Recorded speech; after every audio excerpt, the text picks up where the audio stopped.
We're live. Thanks everybody for joining us for a new webinar. Today, this is the sixth week of our daily webinars at Mix with the Masters. We had several guests joining us, trying to answer a few of your questions. Producers, mixers, engineers, you guys from all around the world are joining us today. And we had a lot of early birds and already a lot of questions in the chat. So keep them coming. And please, we need to welcome our amazing guest today. We're very proud and honored to welcome Sir Greg Wells today with us to answer some of your questions. Hi, Greg. How are you today? Hi, Victor. How are you doing? I'm good. I'm trying to make it short so we could answer a lot of questions today. We're very excited. Okay, let's go. Let's start. So, hi, everyone. I hope everyone is having a nice, boring time and washing hands. And isn't it amazing that, who would have thought that in the same way that the insects, survived the dinosaur meteor extinction, the mixers are going to survive the pandemic, staying inside. We've been training for this for years. Social isolation. Okay, I'm trying way too hard to be funny. So I watched a few of the other webinars that people like Sean Everett and Butch Vig and Alan Meyerson did, and I really liked, especially in Butch's, how he just kind of knocked out a lot of questions with really concise answers. That's probably impossible for me to do, but I wish I could do that. I'm going to try to do that because I like that. I felt like as a viewer that was cool. Like a lot of people got to ask questions and got nice nuggets of gold from him. So let's see how badly I do with that approach. So I'm looking at a big chat window here. I've enlarged it and popped it up. It's kind of covering my monitor, and I'm going to scroll all the way back up to the top to people that were asking questions, like I think 30 minutes before we were even online. And I'm just going to be random with it. I'm not really auditioning. No one is kind of curating this for me. So Adam Courtney, hello. Hi, Greg. I'd love tips, workflow advice for people who are writing songs and recording the demos to send to publishers. How to make a demo sound as good as possible while maintaining quick turnaround. So, you know that there's a joke. There's even some fantastic, there's all these memes online about it. Like you can have quick, what is it? Good, fast, and cheap, right? Everyone wants that, but you can really only have two of those three things in any combination. You can't really get all three. To make things sound great is to push yourself. It's why we're all here. It's why I like talking about this stuff and sharing this wonderfully geeky information. But the geeks shall inherit the earth and survive the pandemic. So the advice that I give all the time, and I give it to myself, and it was given to me by Jack Joseph Puig, and I've talked about it a lot. I will always talk about it, is to make a playlist for yourself of your favorite 20 to 30 songs done by other people, from your favorite records. And when you're mixing, mix for a couple hours, stop. Try to volume match. There's plugins that do this as well, however you want to do it, but make sure it's at the same level as the track you were working on. And then listen to some of your favorite songs, favorite mixes, favorite productions. And then do that for like 10 minutes and then go back to your track and listen to it. And then make mental notes and make some changes. And then an hour or two later, do it again. Go back to your playlist, listen to it. Listen to a bunch of stuff. The genres don't have to be the same. It will improve your mixing more than anything someone like me could ever tell you, other than if I told you what I'm telling you now. It's incredible. And what I love about it is you are teaching yourself by listening to your favorite music. It's really powerful. For me, it took years to really get me to a place where when I went to the playlist, I didn't sound that far off of it. And now, having done it for 14 years now, because Jack told me this in 2006. Now, most of the time, my mixes sound like they're on the playlist in terms of like, does it match? Does it belong? Does it hold up? But that's 14 years of doing that. They definitely did not sound like that in the first 5 years of doing it. It was really embarrassing. I learned the hard way not to do it in front of clients because it was just humiliating, and I couldn't believe how off I was, how off the mark I was. So I would advise you do that, and I also advise that you make it sound as much like a record as possible. And you know, that's a whole dangerous thing too, because a lot of people that are doing song demos want to be producing stuff, and that was me. I mean, that's what led to my production career. But if you're working with someone who is doing the track, or if you are the person that's doing the track, you really have to push yourself to get it to a level of, is it as good as the stuff that's, you know, making money for people if you are pitching songs with song demos, because that's very much like you're taking your music to the market. So it has to sound competitive, it has to sound as good as, and just push yourself as hard as you can. But that playlist is really, it's really lightning in a bottle. It's really so incredibly helpful. Okay, that was not a concise Butch Vig answer, but maybe for me it was it's as concise as I can get. Connor Wallace, hello Greg, thank you so much for doing this. What has been your most challenging mix / production, and why? Greetings from Spain. Hello. Most challenging mix and production. I would say it was probably several of the tracks on The Greatest Showman soundtrack. That was a project that had existed for 4 or 5 years before I came on board. Many producers had been hired and fired before I got brought into it. So the tracks there were hundreds and hundreds of tracks in some of these songs that were done by different people.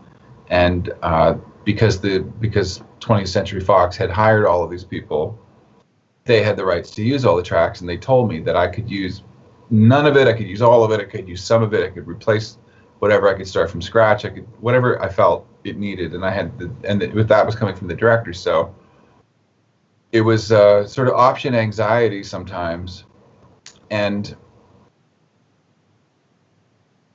I think that, you know, when we hear something, regardless of what the version is, we sort of assume we're listening to the final thing. Even if someone had just told us before they played it, this is not the final thing, we still react to it like it's the final thing. So I was listening to a lot of versions of these songs that were not the final thing.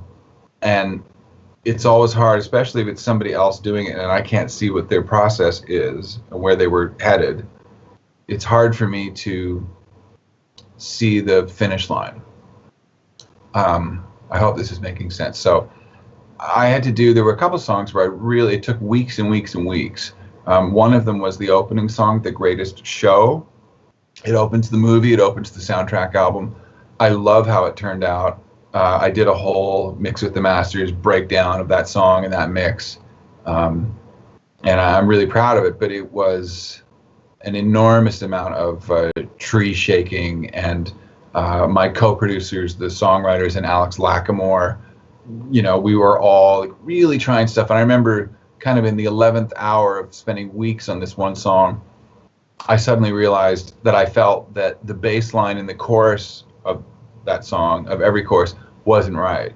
So I plugged in a bass, and Ian McGregor, my engineer, got a great bass sound, and I just sort of played, and I wasn't quite sure what I was going for, and I just played, I'd do a whole take of the chorus, and I'd listen back to it, and I'd just try to react to it like a fan, like a listener, like I was in the movie theater watching it. And finally I found something that felt right, and I just chased it. Didn't really know if I was fixing anything big.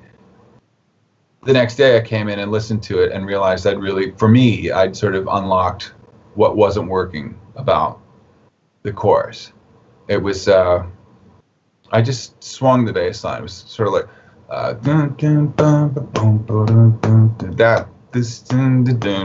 wasn't there before, that little push figure. That's my memory of it. This was couple of years ago, 2-3 years ago. But something about that, pushing that every second bar, anticipating the chord by an eighth note, helped just move it, because Justin and Benj, the songwriters, and me, we all love when things aren't fast but feel fast. So it's kind of like slow and fast at the same time, like kind of a very slow 1, 2, 3, 4. That's not a fast tempo, but that song has just got so much subdivision and so much energy and so much going on. This is really not a Butch Vig answer. That was a tough one, but I love where we wound up with it. Okay. I'm going to scroll around here. Okay, Noah Cole. Hey, Greg, how do you build a rapport with an artist before the work starts that allows everyone to be comfortable in the moment? You have an established name, but what if you don't? So this is a great question. You can't get anything done without trust in the studio. It's impossible. A lovely Canadian reference. I grew up canoeing a lot. The canoe cannot leave the dock without trust that this is going to work, that someone knows how to paddle the damn canoe. So it's very important to establish that as early as possible with the artist. It's very hard to establish that with an artist unless they already have worked with you and know you. So we are all over a barrel with the same phenomenon. And I have learned the hard way that sometimes really fantastic preliminary meetings and like a lunch with an artist. In fact, there have been 3 records in my career that I had to quit because the artist was so difficult for me to work with and just so unhappy with everything, and occasionally bordering on being malevolent. Like, just not. I don't mind it being hard work, but when people are mean and nasty, life is too short. I'm just go make your record with somebody else and good luck. In hindsight, looking back on that, all 3 of those artists I had amazing preliminary meetings with, like fireworks, just fantastic. Like, oh, we really click and we have so much in common. And we did. It was sincere. Once we got into the studio and started trying to make their music, it was like another person showed up. And I couldn't see that coming. I had no idea that was going to happen. So usually what establishes some sort of like anchored real trust is a version of these 2 things. Getting 1 or 2 songs close to done, the artist plays it for a manager or a bandmate or a partner or a friend or someone that they trust, and then that other person really likes what they're hearing, and then the artist feels like, oh, thank God, the shoulders drop. And then the experience really changes. And then for me, because I'm a serious musician, I'm not a serious person, but I'm a really serious musician. It's not a party trick, but it's a thing that's part of the process of working with me, especially if I'm playing some instruments. If the artist realizes that that I know what I'm doing musically, then their shoulders drop. If they see me, play a drum track that they like, or play piano, or do something that they feel like is really good but also really serves their music, then that ticks a lot of boxes, and that doesn't go away. That stays. It's hard. It's really hard. It's always the worst part too, when you haven't recorded anything yet and you're at that preliminary meeting. And I'm sure that every artist or every band, I'll even say this now in these meetings, they're probably looking at me and other producers that they're meeting with and thinking, is this person going to mess my music up? You know, I would be thinking that if I were them. So however you can, in a really organic way, establish trust, I would recommend that. Okay, I'm going to scroll around a little bit here.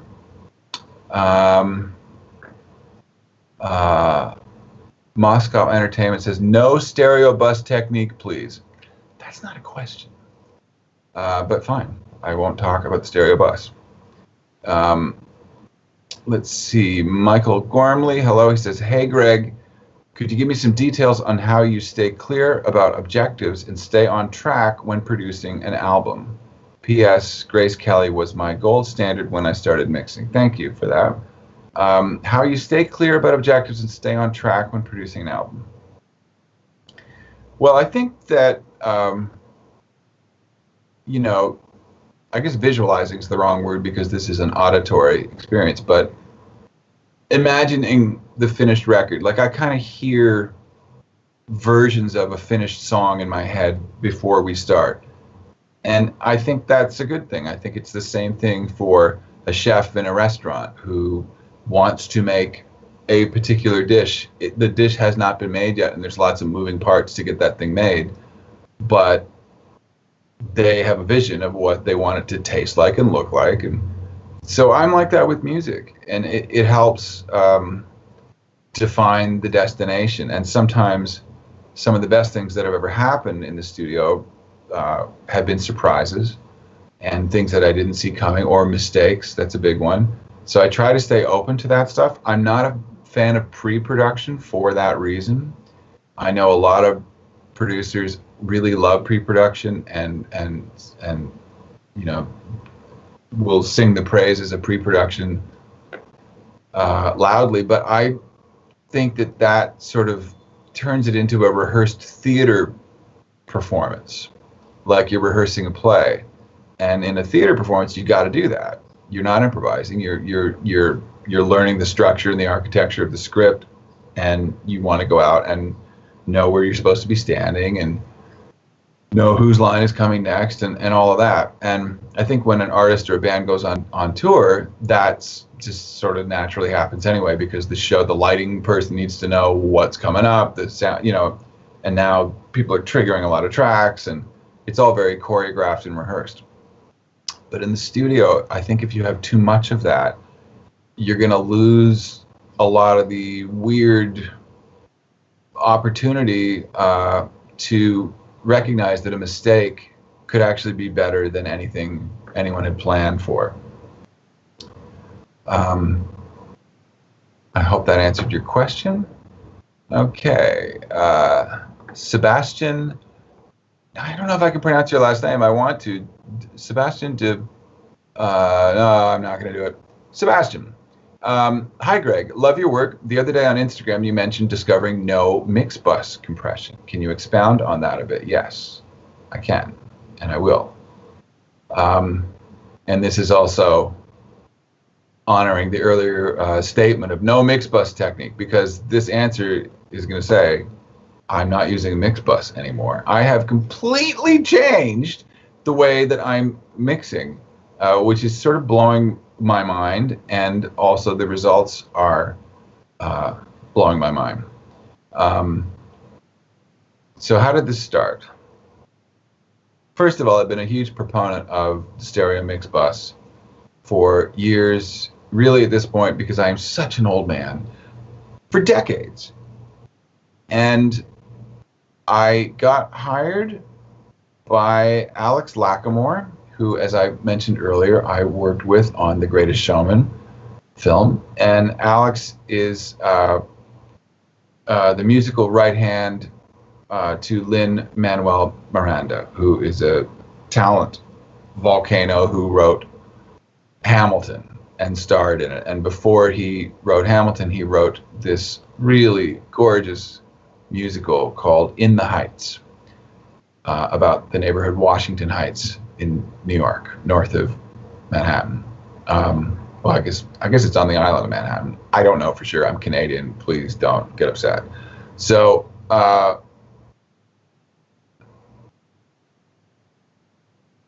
I've been working on it since February.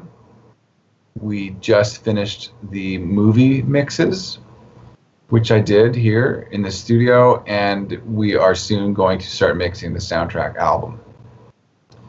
For the movie, they said this is going to be an Atmos movie mix on the final dub stage. And I said, okay, that's great. I don't have an Atmos system. I am going to get one in the new studio I'm building, but currently I have just my big, beautiful PMC speakers that I'm mixing on. So it's stereo, and they said, that's no problem. That's actually what we would like from you. We want a bunch of stereo stems. So it was 25 stereo stems, and that meant I couldn't use a mix bus. And I felt a little bit like I was being asked to make dinner with only one hand, but I was up for the challenge, and I got some really great advice from Alan Meyerson and Paul Massey, who are both just incredible mix engineers of massively successful movies. And they talked me off the ledge a little bit and said, it's okay. There's ways that you can still approach a multiple bus scenario as you would approach your mix bus. And then I watched the Mick Guzowski tutorial on his mix bus template. Sorry, his Pro Tools template. And it kind of blew my mind. And I couldn't understand what he was talking about, and I watched it again, and I watched it again. And by the fourth watch, I kind of got with it and realized it was similar, although more advanced, but it was similar to what I was doing on In the Heights. Then I started getting feedback from the In the Heights people about these mixes I was doing, which I loved. I thought they sounded great. I realized it felt different to me. But it was a really interesting process, and we got kind of 4 songs in, and the feedback from them was so enthusiastic, and Alex Lacamoire hears detail like pretty much no one else I've ever worked with, and he was so enthusiastic about the way it was sounding, and I started thinking, well, that's interesting. People are freaking out over mixes I've done with no mix bus. Then I started listening critically in my car, and I've had the car for a number of years, and I really know what it sounds like in there. And I loved how it was sounding in the car. And it was sounding really full, and very alive, and just had a lot of life to it. Had a lot of zing. Felt very open. Felt deep, and it reminded me of similar qualities that I hear in a Mick Guzowski mix. It also reminded me of the qualities I hear in a great Servingania mix. Like there isn't a great Servingania mix. And Servin and I have been friends for a long time. We worked together a bunch, and I started texting him, telling him everything I just described. And he said, I'm not using a lot of mix stems, but he said, my approach is really similar. I don't really have anything on the mix bus. And so it just got all these wheels turning, and then I started posting about it on Instagram because I have no filter, and I just sort of post whatever feels interesting and important to me. And I have now developed my own Pro Tools template that is a version of the Mick Guzowski template, and also suggestions that were given to me by Alan Meyerson. And actually, Alan early on sent me one of his mix templates, just sent it as a friend to me to look at and kind of wrap my head around the routing and how it works for him. And I keep changing it as I get deeper into the movie. And there were 18 songs in the movie, so I had lots of opportunity to really kind of put different things through their paces. And I just love it. I love it. And an added benefit is for movies, like if you put reverb on something, if there's reverb on a piano, typically when I'm mixing a record, I would set up a reverb and I would send things to that reverb. So there could be piano in the reverb. There could also be background vocals. There could be some guitar, who knows, anything, a little snare drum. In movies, they will kill you if you do that. You have to, if you've got a little bit of reverb on the snare drum, that has to live on the drum stem. It cannot be anywhere else, because it just, the whole, it's a, you know, my career will be over. So I had to learn how to do that, and how to stop thinking in the way where effects can be shared amongst different sources. And so the massive upside to that is when I hit record and print all the mix stems, which today are more important than ever for a few reasons, because so many artists and bands want to tour with stems from their album. But now, because record companies are always trying to figure out ways to slow down payments to somebody like me, they insist that you submit, before I can get paid,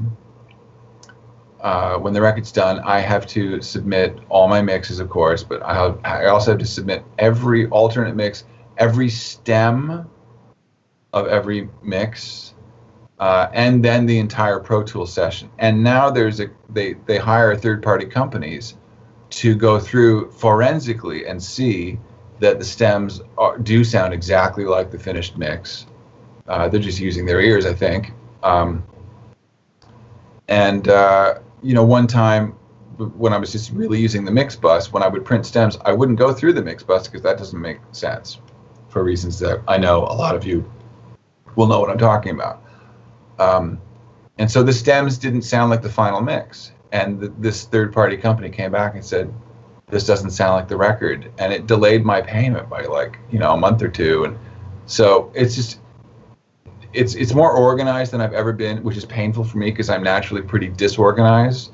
But I love it. I love it. And I love listening to, you know, when I would listen to a Mick Guzowski mix or a Serban mix, and I think Manny Marroquin's approach is very similar too. There's probably lots of mixers that do this, and I'm just really late to the party.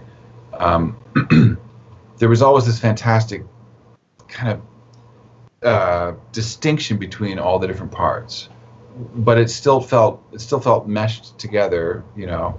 But it didn't sound like it was all funneling through the same path.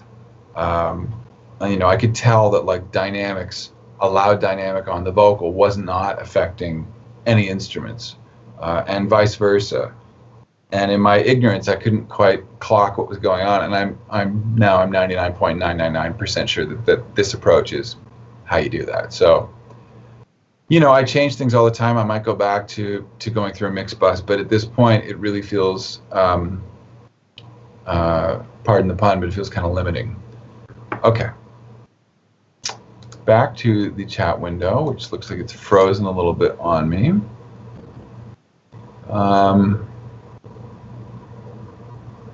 Okay, it's unfrozen. Eric Martin. Hi, Eric. Can you talk about the first time you heard PMCs and how that changed your life? Yes. I remember exactly what, where, and when. I was producing a record for the band, the All American Rejects. And we'd spent about 4 months on that record. I'd done lots of rough mixes of it. And I really knew how the thing sounded. And I was working with the super talented producer, mix engineer, Rich Costi. And he was mixing some of the first mixes on that record. And he had these big PMC speakers in his control room. And I sat in his chair and I listened to his mix, and I couldn't believe what I was hearing. I felt like it felt immersive, but in a really genuine way. It didn't feel hyped to me. I felt like I was inside the record, but it also sounded really accurate to me and just was beautiful. So I started talking to him about the speakers, and I was a little scared to ask how much they cost, and I eventually asked him that, and the answer was pretty scary. And I just thought in the back of my head, you know, if ever I discover oil in my backyard or have a massive hit record, I would really love to get these speakers. A couple years later, I was at the NAMM show in Anaheim, and I was doing some speaking at different booths and different.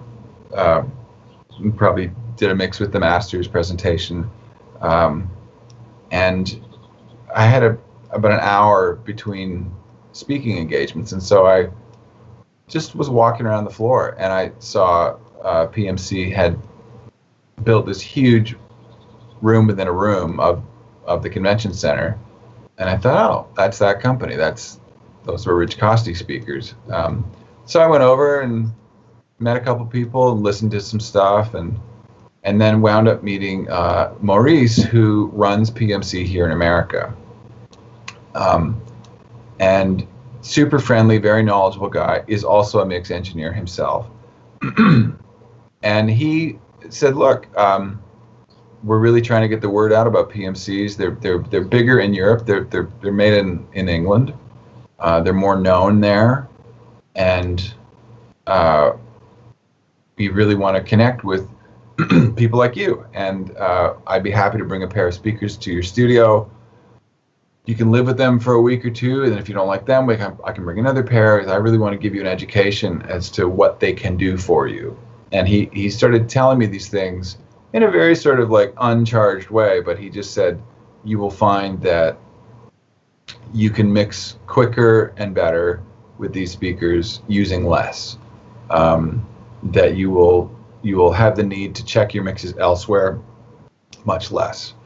And the cynic in me, and I eventually told him about it, and I teased him a little bit about it. I said, it sounds like, you're drinking the PMC Kool-Aid. And then he brought the speakers to me, and everything he predicted happened. And I didn't want to tell him that it had happened, because I wanted to be, just more independent and rebellious.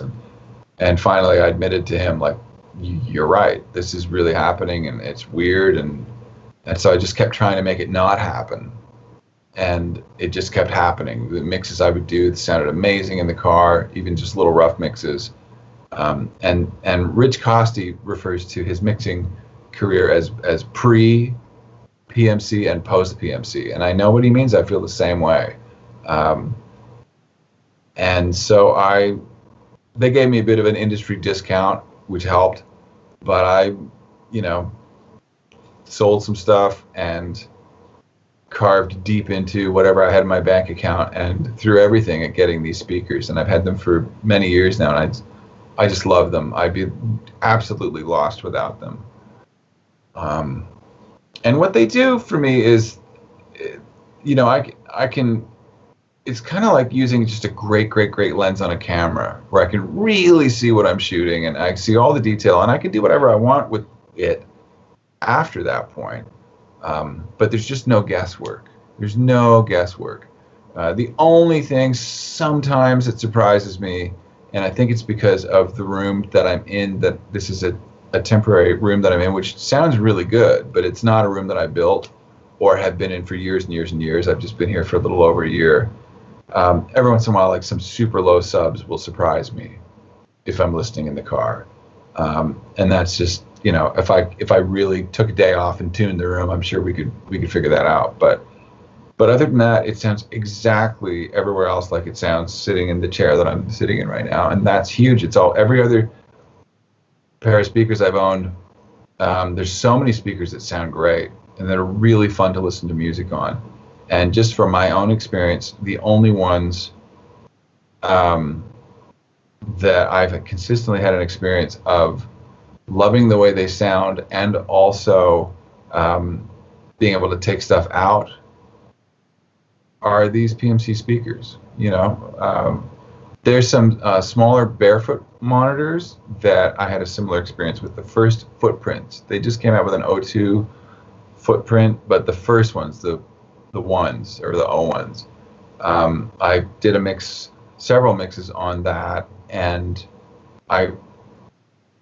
for me, it was more of it took a little longer to kind of get used to the way that they sounded, but I had the same result. So I took the mixes to the car, played them at home, and it really served me well.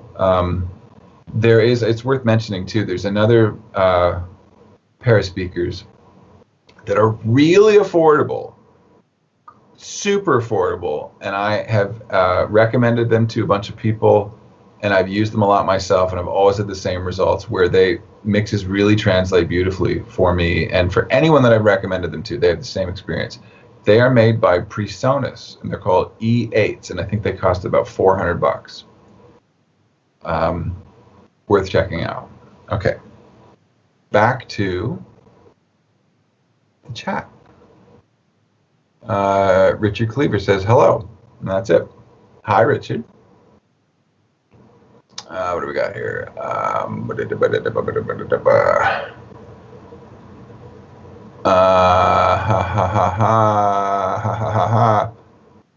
Okay. Gregory Germain says, hi, Greg. We have the same name. Ha. And then says, do you use a subwoofer? Greetings from Japan.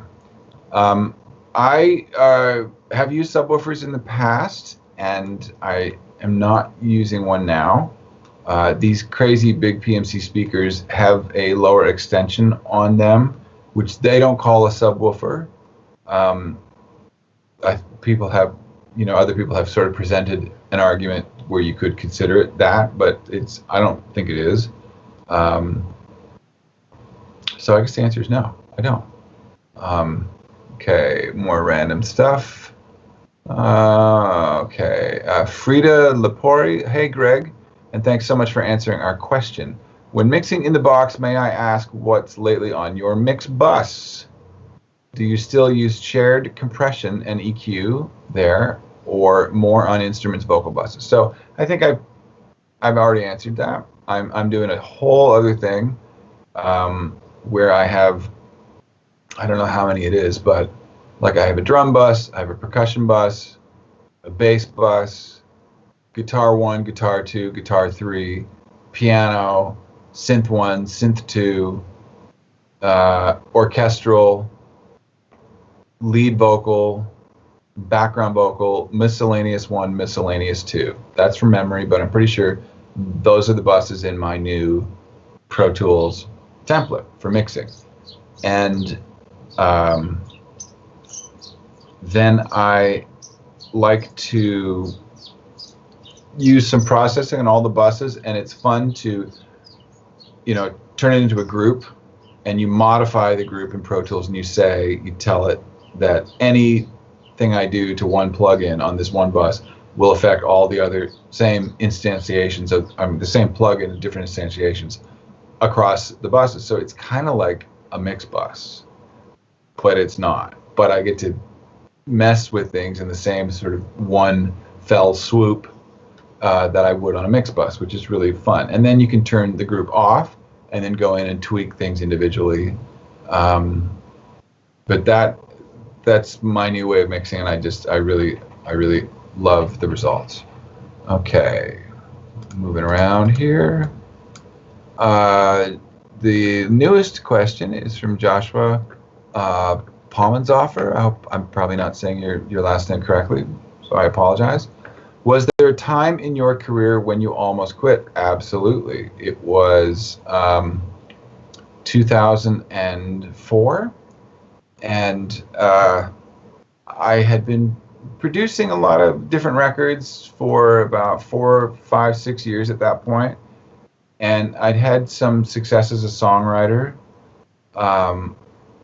but I wasn't getting the kind of production opportunities that I wanted, and I was getting a lot of production opportunities that didn't really turn me on creatively, with some exceptions. But it just felt like this isn't what I thought it was. And so I had a plan of leaving Los Angeles with my very young family. At the time, my 2 oldest kids were little boys.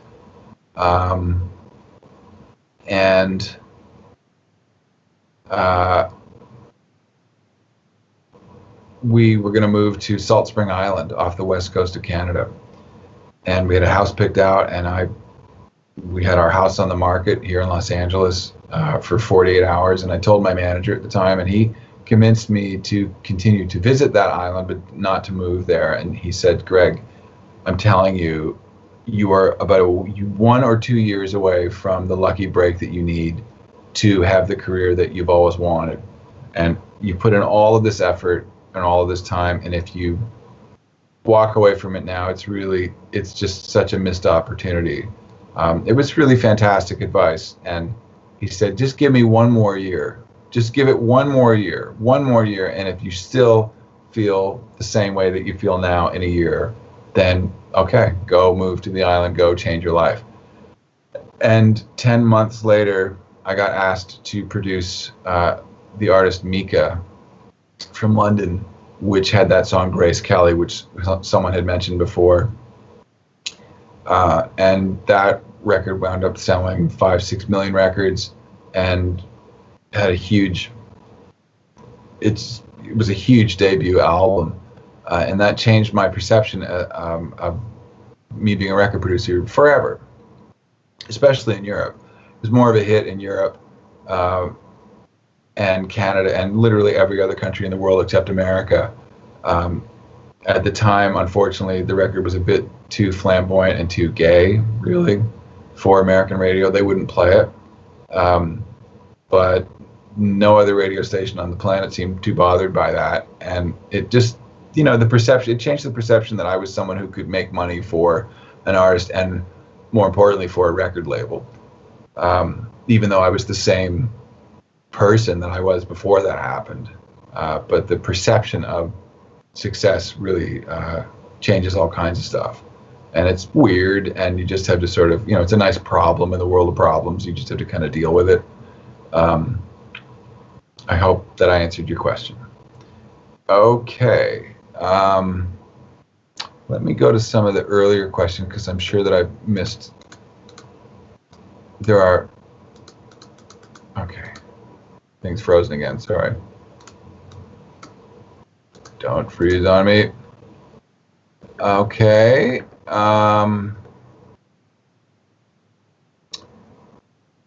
Michelle says, hi, Greg. How did you make your way to the big league? Collaborations, friends, manager?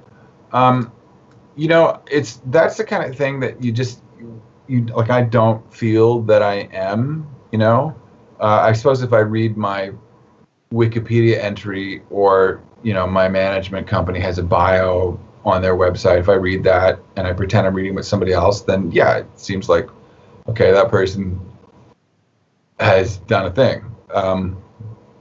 But, I don't know. It's never hit me that that's happened. I still feel like I'm trying to accomplish a thing that I have not accomplished. And to be really specific with what you're asking, my take on it is the best way to be successful in music is to not quit ever, which means you have to be kind of crazy, and to throw everything you've got at it and to push yourself so hard. The playlist thing is really helpful, comparing your work to the best records ever made. That helps a lot. It's brutal, but it is, tough love, and you're doing it to yourself, which is the most effective way. And the comedian Steve Martin many years ago said that somebody asked him what was the secret to making it in entertainment. And his answer was, it's simple. You just have to be so good that you can't be ignored. You have to be so good that you cannot be ignored. And word of mouth, this is still a word of mouth business. It probably always will be. When something is really incredible, no matter where you are or who you are, if it's truly like at a world-class level and it's something new, and it's something true, the world will beat a path to your door. They'll find you, and you just have to. And for some people it happens after they've died, unfortunately, which is pretty dark, but it's true.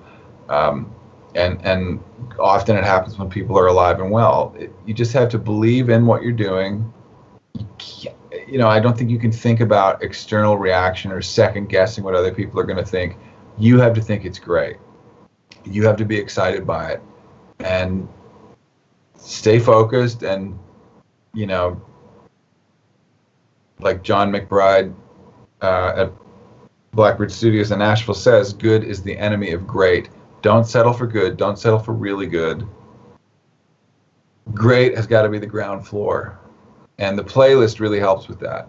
You know, you can really tell right away if what you're doing measures up to these amazing, iconic records.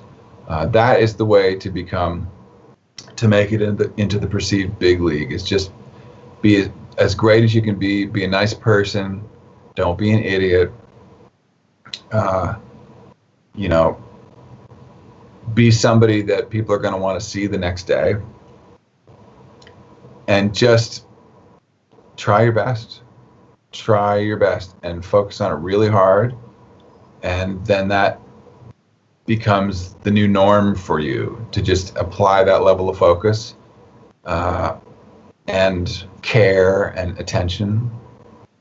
And you keep doing that, and if you keep doing that and you're a nice person, people will talk about you, and people will talk about your music, and they will talk about how much they love working with you, and that turns into work, and that turns into repeat work, and that turns into working for their friends, and them and their friends telling other people about you, and that's how it works.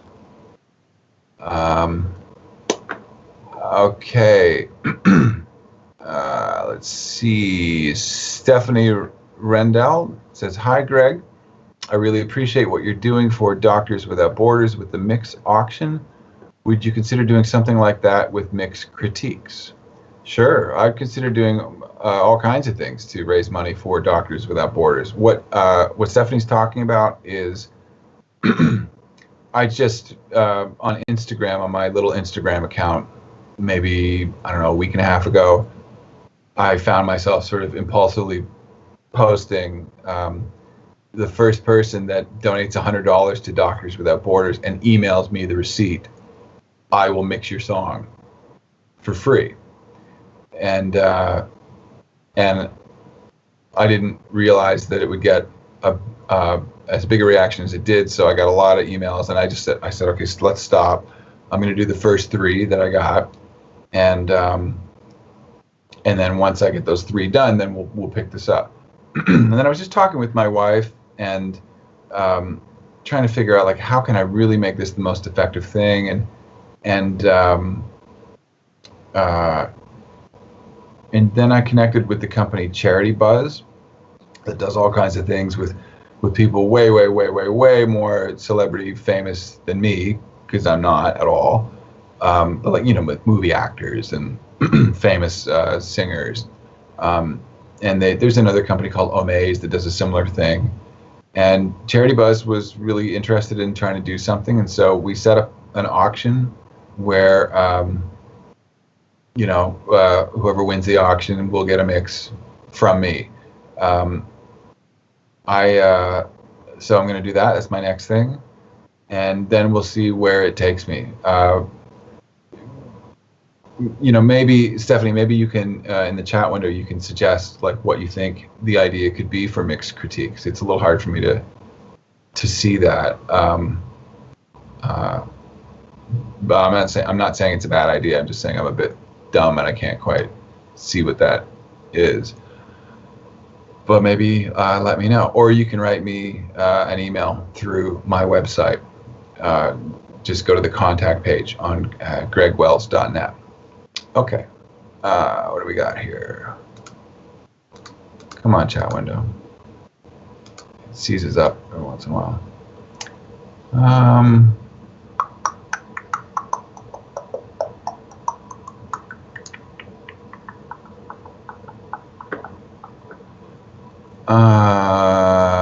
Sorry. I'm just reading a bunch of questions and I'm not being random. So, okay. Juan Curtis writes, you are known as the Swiss Army knife of our industry. Sounds scary. How did you keep from getting stuck in one industry? I'm going to assume that you mean like a genre of music. Many of my favorite producers are I wouldn't say they're stuck, but they probably by choice are known for doing, you know, a specific type of music, and they're great at it. For unknown reasons, my discography is completely psychotic. As psychotic as my hair right now. I just realized I'm wearing my beanie, or as we say in Canada, toque. I don't know. My friends are sort of like that too. There's like all kinds of different people, and it's the way I like food as well. I like to change up food all the time. For me, working on different types of music, like one informs the other, and it keeps me fresh. And I would say that approach took a lot longer for my career to get off the ground. I think if I just stayed in one lane and really hunkered down, I would have been bored, but I probably would have got more traction at a younger age. To me, it feels like my career has been a very sort of slow kind of climb up a pretty steep mountain. But I think that didn't help. Of course, now it's sort of what I'm known for, but I didn't know how to approach it any other way. I've always liked all kinds of different music.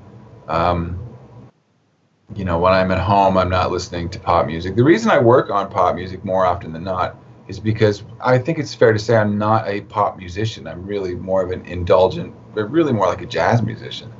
And did think about going to New York instead of coming to LA when I was 19, 20, to go pursue jazz, because I was playing a ton of jazz at the time, and I'm classically trained on piano, and that is really more the kind of musician that I am. I like a lot of information and a lot of data coming at me. I find pop music unbelievably difficult. I find it so hard to get simplicity to a level of excellence, and I don't think I've ever done it. I think I've gotten close a few times, but I love it when it is done, and it's this sort of infinite carrot that I just keep chasing around the track. I think it's harder to do that than to be complicated. If you listen to me sit down and play the drums or improvise on piano, I'm not playing 1, 5, 6 minor 4. I'm like, I don't know what I'm doing, but it's definitely doesn't sound like pop music, and that's what naturally comes out of me. So I think all of that has added up to the psychotic career that I have, for better or for worse. Yes, Juan, you clarified in one genre. Good. So I'm glad I was talking about what you were asking about. Dan Hennessy says, as someone that plays multiple instruments, how does that impact the way you listen to music? When someone brings you a demo/rough idea, what do you listen for? Well, I'm definitely aware of the fact that playing different instruments made me a deeper listener to what was making a track do its thing. I think that the majority of the world, when they listen to music, I'm talking about people that are not on this webinar, people that are just sort of like music is a thing that they'll hear in their car or at the grocery store. Maybe they play some music when they're at home. I don't think they're listening for any kind of detail. They're listening to the singer, and they're listening for, the feeling that they get from it. And I remember, as a young kid, like maybe I was aware of the drums and the singing, but that was kind of it. I didn't really know what anything else was. And now I can see and hear all of it, and I know what key it's in. I know what chords are being played, and sometimes I know even more than that just by listening to it. So that's helped me kind of analyze things and see a detail and hear a detail that I probably wasn't hearing at a younger age. And I have to fight the fact that can also be distracting and get in the way of recognizing when something is great, And I just sort of equate it all to what I'm doing right now, which is language. You know, we've all learned to speak our native language, and I'm sure there's plenty of people in this chat window that speak lots of different languages. I speak a little bit of French. My wife is Swedish. I understand, some very small amount of Swedish words, but you have to get language to the point where you are not thinking about it. You feel a thing, you want to communicate it, and I'm not thinking about the grammar at all because I'm very rehearsed in talking and reading English. And I think the goal is to get music to that place, or whatever your role is in music, whether you're just straight up, engineering it, or whether you're songwriting or composing or you're performing it or all of the above. You can't think about the paint brushes. You can't think about that. It all has to disappear. And for me, that really happened with studio gear as well. When I first got into having a studio, I was so distracted and excited by having, my first Mac Plus in the late 80s, controlling, it was just a MIDI sequencer. It was so exciting, and the music I made on it was not very good for the most part, but I was having a great time. And then really all through my 20s, like having a more blown out version of that, like an 8-track cassette recorder, and then an 8-track digital recorder, and then 2 digital 8-tracks. And at one point I had 3 digital 8-tracks, Tascam DA88s, DA38s. I loved working on it, and every once in a while there'd be something really great that came out of it, but most of it was like good, wasn't great. I loved the process, but it wasn't until it all kind of became invisible and I was able to use it like language that I feel like the results got to a place where, okay, now I'm really making recorded music that hopefully on a good day can stand up to some of my favorite stuff. And then it made me realize it's really about the song itself. And you can't get anything to a level of greatness unless the song itself is great. I hope that answered your question. Okay. Stefan has asked, please give some examples for excellence in simplicity. That's a great question.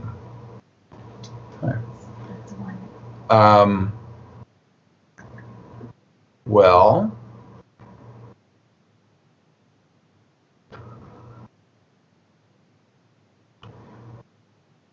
there's just so many. Jerry Goffin and Carole King, one of their earliest hits was called Up on the Roof, and it's about a guy who works a hard job, probably in New York, and he just can't wait to get home and go up onto the roof of his apartment building and just look up at the sky and the stars and the moon, and it's very simple, but it's so beautifully written, and the lyric just puts you in, like, you are that guy. You are that guy. You completely feel his stress and his woes, and the cathartic relief of being on the roof. Like, it's just, it's a tiny little thing that they're talking about, but it's huge. It's huge, and it's just beautiful. I think it's one of the best pop lyrics ever written. The melody to Twinkle Twinkle Little Star, ABCD, it's the same melody, is a very, very, very, very old folk melody that Mozart wrote to, but even when Mozart was around, it was an old folk melody at that point.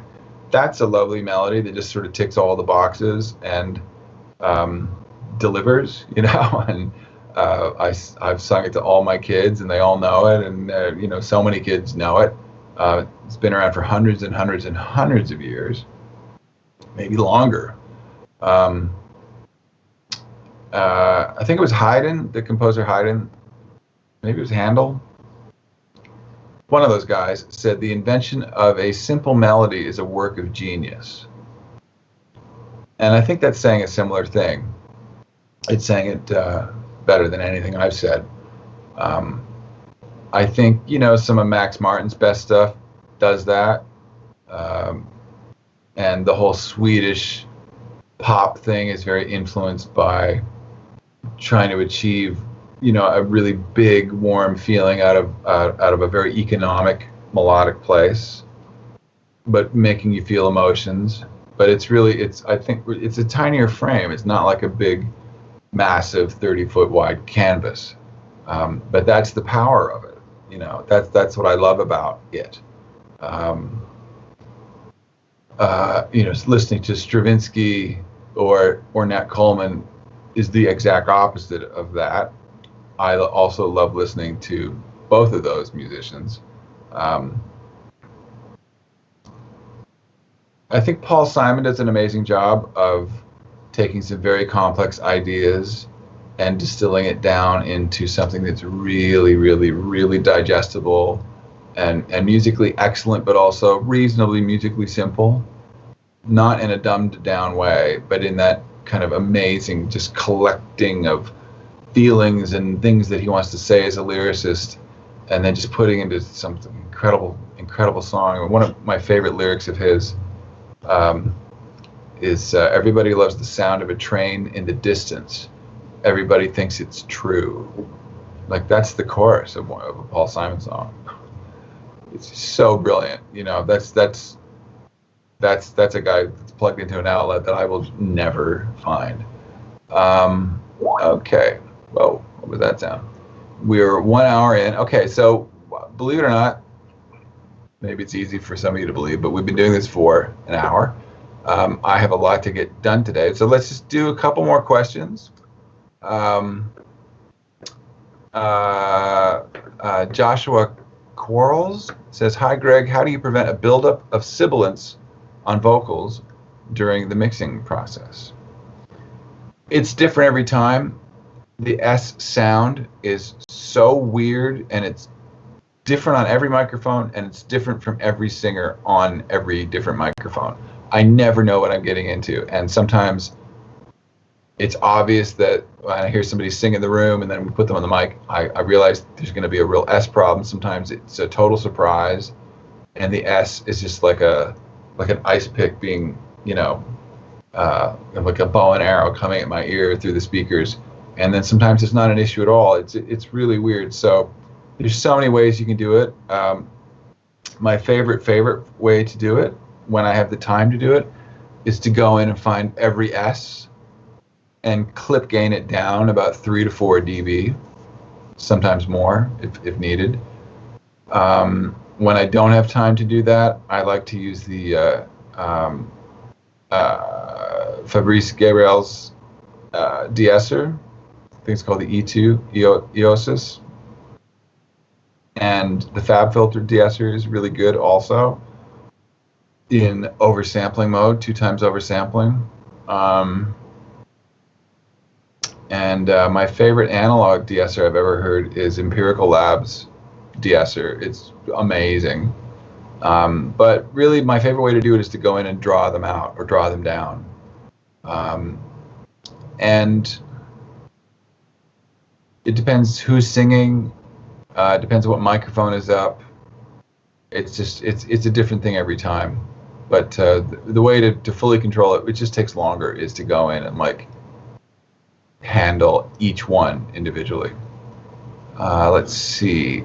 Dollar Store Doll says, "Hi, Greg. How do you recommend a Canadian artist make industry connections? I live in Ottawa, and I've mostly met classically oriented musicians, so I don't know where to go from here."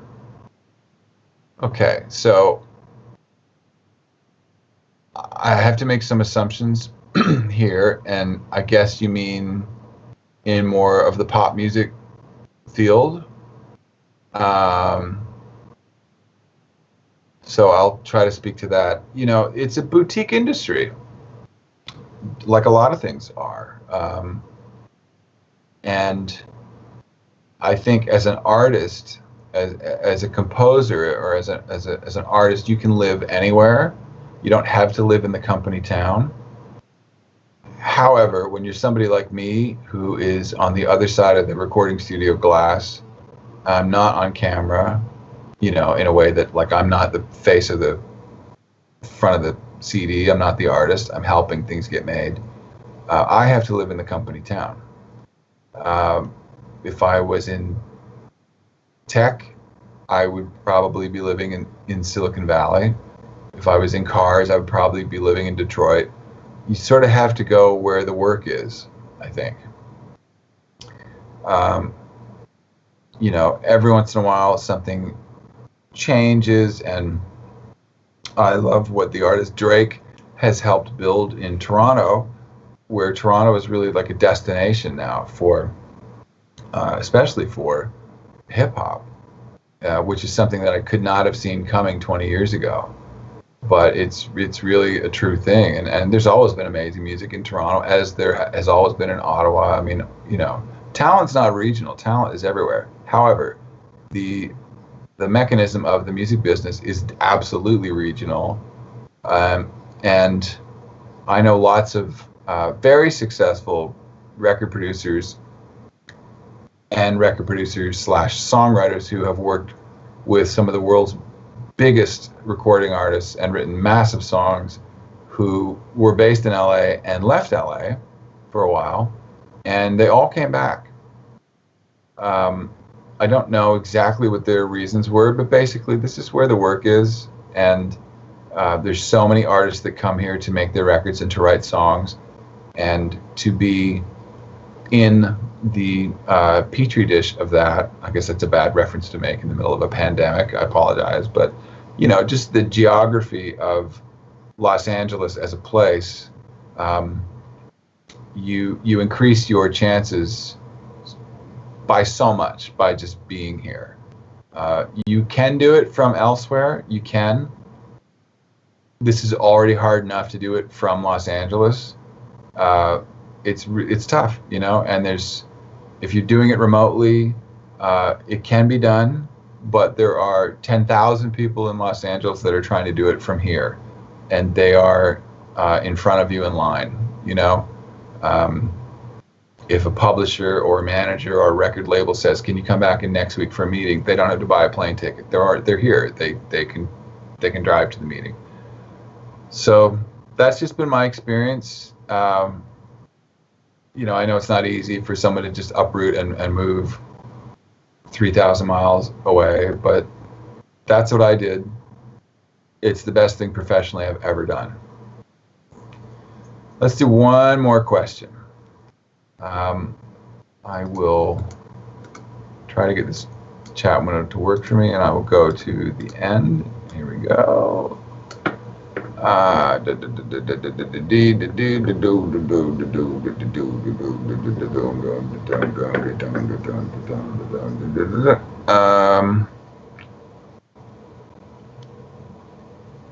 Okay, now I'm trying to curate the question. Sorry, forgive me.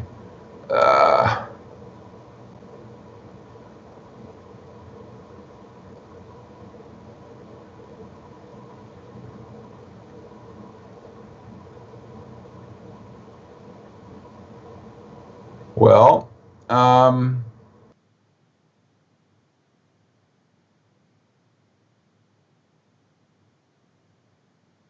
sorry, I'm getting distracted by all the questions.